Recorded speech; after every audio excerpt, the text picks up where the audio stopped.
Welcome to another episode of Eat, Smoke, Drink.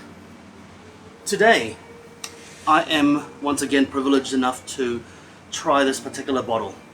Rare malts, wherefore art thou rare malts? That is what Shakespeare said about rare malts. Shakespeare also said, if they find a rare malt bottling, drink the fucking shit out of it. Science. That's true story. Science. So rare malts, I would probably say one of my very, very favorite bottlings would be rare malts. And I'll tell you why. I'm in a mission to try as many rare malts as I can, and I'm trying to deplete the whole country of rare malts because they're absolutely amazing. So our tasting absolutely loves them. This is a Dufftown-Glenlivet 1975, bottled in 1997. So this has been in the bottle for 20 something years, 25 years. Look, 54.8%. What I love about rare malt is that they are a totally pull no punches, no fucking around, no compromise bottling of the distillery, right? So none of this pandering to Japanese, Chinese and Asian markets that doesn't go cloudy. None of this coloring the whiskey because a mahogany color, a rich mahogany color markets better. And what a fucking joke. Rare malt is straight up what the distillery was at the time of the distillate and what it's become. And that's what I love about it. It is no compromise. It takes your face, slaps the shit out of you, and still, after slapping the shit out of you, you still want to go for a drink down the pub and have dinner with it. It is fantastic. It'll abuse you and use you, but you just keep coming back for more. It is absolutely amazing. And this particular bottling, look, I'm not here to talk about the distillery much and all of that. I'm here to talk about the bottling itself. You can Google that shit, okay? So let's give it a try. Oh, wow. Hallmark rare malts. You nose it, smacks you in the face, like fingers going in your nose. Totally powerful. The old style sootiness. The old style sootiness. Don't know why. Maybe the stills back then were using coal or firewood and they had hot spots and you've got that sooty and burnt spots, who knows? Amazing. Let me just let it breathe because rare malts are known to be absolutely ballsy and it'll really just screw with your palate and nose. So, all right. Oh, raw apricots I'm getting in there. Raw apricot, walnut liqueur. Oh, wow. Jasmine flowers. The tannin is quite light. Chrysanthemum tea.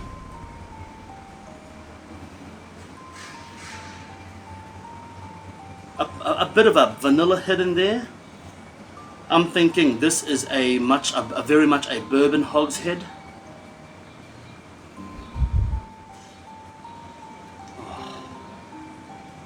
Oh wow, I can just keep sniffing this. Oh wow, a little bit of menthol, a little bit of acetone nail polish remover in the best way possible. Candied ginger, caramel, brown sugar, toffee fudge. Oh, just a bunch of goodness in there. There is a distinct herbaceousness in there as well. Let me just try and pick that out. You know what I'm getting in there? A pinch of Thai basil. A pinch of Thai basil. That super sickly herbiness. Followed by some aniseed. And a little bit of cloves. Holy shit, that is amazing. Fantastic. Smoky, sweet, slightly fruity, herby. It is just jack of all trades right here.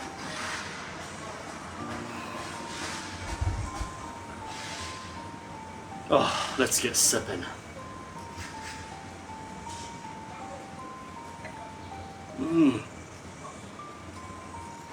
Wow.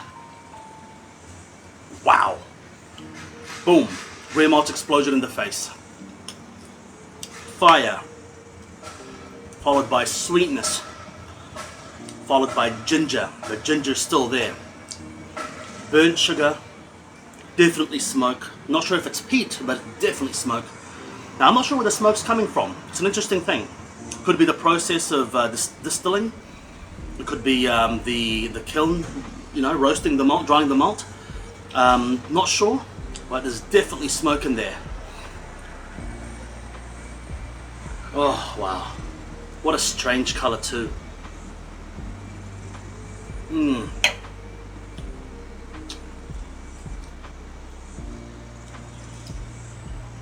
Definitely the chrysanthemum tea, if you've ever had chrysanthemum tea.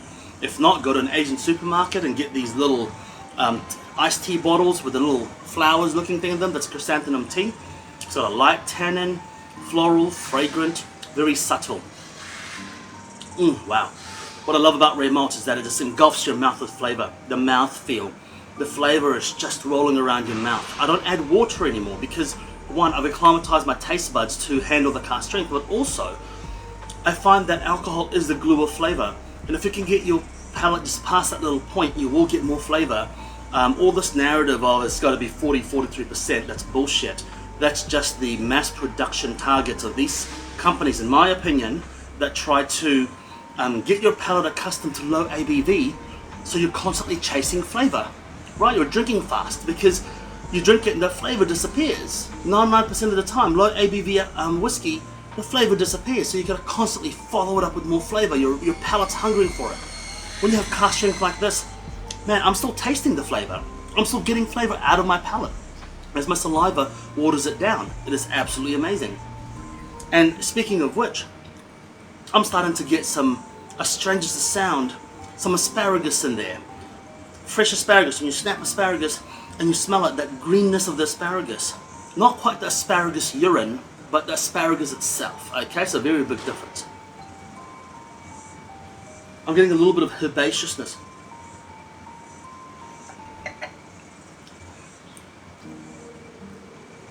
I'm getting tarragon in there. Fresh green tarragon. Mush it in your hand, you get that tarragon. I'm getting a wet stone, wet marble. Oh wow. When I say wet marble, I could also liken it to wet concrete. Oh, and that nose, that unusual sootiness. And there's a bit of a debate out there because it's been in the bottle for 25 years. And the debate is the spirit starts to eat through the glass very, very slowly over the years and adds flavor to the actual spirit itself. It's called old bottle effect. But some people argue that no, it's just the style. But how do you really know? That's what I love about it. You don't know, because the only way for you to know is to go back in time and try it side by side with this bottle from this timeline. So unless you've got a spaceship, like, you know, like you can time travel or whatever, you can't really find that out. And that's I love that mystery of it. You can talk about it and you can discuss it, debate about it.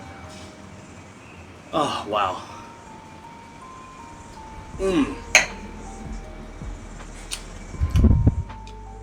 Oh my god. So delicious, but so different. I mean, it's not something that's uber palatable, but you're gonna sit down and just finish a bowl. Well, you could if you're a savage, and no judging.